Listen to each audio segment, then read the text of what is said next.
নমস্কার, আপনারা দেখছেন ওঙ্কার বাংলা। আপনাদের সঙ্গে রয়েছে আমি সৌমি। নজর রাখবো গুরুত্বপূর্ণ খবরের দিকে। রামনবমী উপলক্ষে বৃহস্পতিবার নিউ টাউন রাম মন্দির থেকে দমদম রাম মন্দির পর্যন্ত একটি শোভাযাত্রার আয়োজন করা হয়েছিল।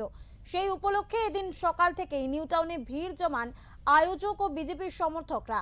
মিছিলে উপস্থিত ছিলেন বিজেপি প্রার্থী পীযূষ কানুরিয়া। তিনি জানিয়েছেন, চিরাচরিত প্রথা মেনে একটি অস্ত্র মন্দিরে নিয়ে গিয়ে পুজো করা হয়, সেই কারণে গাড়িতে একটি অস্ত্র নিয়ে যাওয়া হয়েছিল। কিন্তু মিছিল শুরু হওয়ার আগেই পুলিশ তা দেখতে পায়। অস্ত্র নিয়ে মিছিল করা যাবে না বলে আয়োজকদের জানান পুলিশ কর্মীরা। এই নিয়ে আয়োজক ও বিজেপি নেতা কর্মীদের মধ্যে তীব্র বচসা শুরু হয়। যদিও পরে পরিস্থিতি নিয়ন্ত্রণে এলে দমদম রাম মন্দির পর্যন্ত শোভাযাত্রা করা হয়।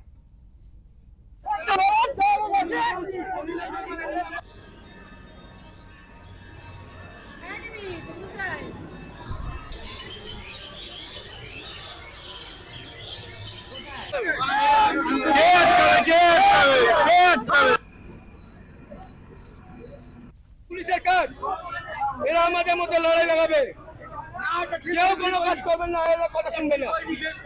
আমি দাঁড়িয়ে আছি, আমি বুঝে নেবো।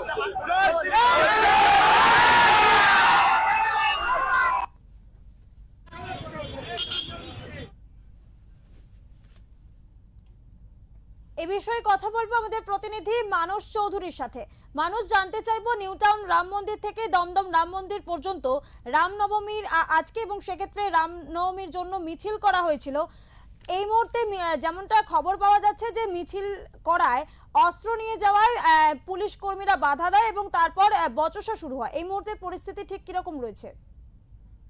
দেখো, প্রত্যেকবারের মতো এবারও কিন্তু রামনবমীর মিছিল করে এইটা বিজেপি নেতা পীযূষ কানুরিয়া। তবে এবছরে কিন্তু একটু অন্য মাত্রা পেয়েছে, যেহেতু রাজারা নিউ টাউনে তিনি কিন্তু এবছরে বিজেপি ক্যান্ডিডেট, তাই অন্য মাত্রা পেয়েছে এবং বিজেপির প্রচুর কর্মী সমর্থক কিন্তু সকাল থেকে ভিড় উঠছে পড়া ভিড় লক্ষ্য করা যায়। নির্দিষ্ট সময়ের অনেকটাই পরে কিন্তু এই মিছিল শুরু হয়। তার মধ্যে শুরু হয়ে যায় পুলিশের সাথে বচসা। রাম মন্দিরের যে মিছিল, রামনবমীর যে মিছিল, সেই মিছিলকে ঘিরে কিন্তু উত্তেজনা ছড়ায়। মূলত যেটা যে এই যে তার এক ভক্ত সে কিন্তু একটি তরোয়ার নিয়ে এসেছিল বলে অভিযোগ পুলিশের তরফ থেকে, এবং সেটি কিন্তু পীযূষ কানুরিয়ার বক্তব্য হচ্ছে যে তরোয়ারটি কিন্তু সেটা যে প্রথা নীতি অনুযায়ী তারা নিয়ে এসছে, পুজো দিয়ে তারপরে কিন্তু মিছিল শুরু করবে। কিন্তু এই যে তরোয়ারটির কথা বলা হচ্ছে সেটা কিন্তু ওপেন ছিল না, সেটা কিন্তু প্যাকেজিং করা ছিল, এবং সেই করে তারা কিন্তু রাম মন্দিরে পুজো দিয়ে তারা কিন্তু মিছিল শুরু করার কথা।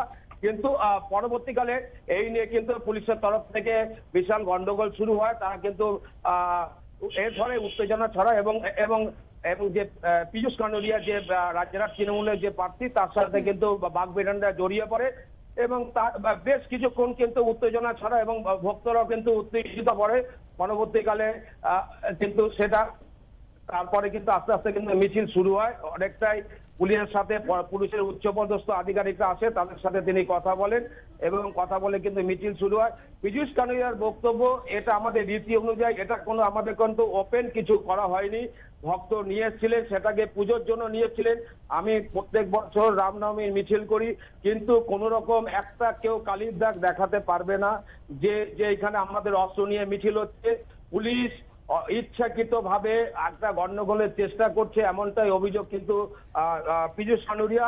এরপরে কিন্তু মিছিল বেরোয়, মিছিল কিন্তু বেরিয়ে চলে আসে কেষ্টপুরের দিকে। কেষ্টপুরে যখনই আসে সেখানে কিন্তু পুলিশের তরফ থেকে একটা বাধা সৃষ্টি হয়, কেননা মিছিল যাওয়ার কথা ছিল লেক টাউন হয়ে, একটা রাম মন্দির আছে লেক টাউন হয়ে, ওখানে রাম মন্দির, কিন্তু সেখানে পুলিশের বিরাট গার্ডরেল দিয়ে কিন্তু প্রচুর পুলিশ বাহিনী মোতায়েন করা ছিল। সেখানে যাওয়ার চেষ্টা করলে সেখানে পুলিশের সাথে আবার একপ্রস্ত ঝামেলা শুরু হয়। পরবর্তীকালে এই রুটটাকে ডাইভার্সন করা হয়, কেষ্টপুরের ডান দিক থেকে মিছিলটাকে বের করে দেওয়া হয়, রামনবমী মিছিলটি। সেই মিছিল কিন্তু এখন যেটা হচ্ছে দমদম রোডে যে রাম মন্দির আছে সেখানে কিন্তু এগিয়ে যাচ্ছে। ধন্যবাদ মানুষ তোমাকে।